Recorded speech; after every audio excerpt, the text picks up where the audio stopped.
જય રામાપીર, જય સોમનાથ। તો આપણે આજે આવી ગયા છે ભગુડામાં મોગલના દર્શન કરવા માટે। તો તમે વિડીયો પૂરો જોજો।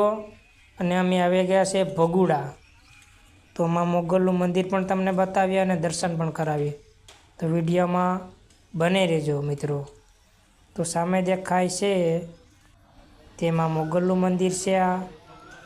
અને મિત્રો તમે જોઈ શકો છો માં મોગલનું મંદિર। અને આગળ તમને બતાવીએ તો લાઈક અને શેર કરવાનું ભૂલતા નહીં મિત્રો, અને સબસ્ક્રાઈબર જરૂર કરી દેજો। એમાં મોગલનું મંદિર છે, સામે દેખાય છે એમાં મોગલ છે, તેના દર્શન કરી શકો છો। તો કોમેન્ટમાં લખી નાખો ઝડપથી જય માં મોગલ।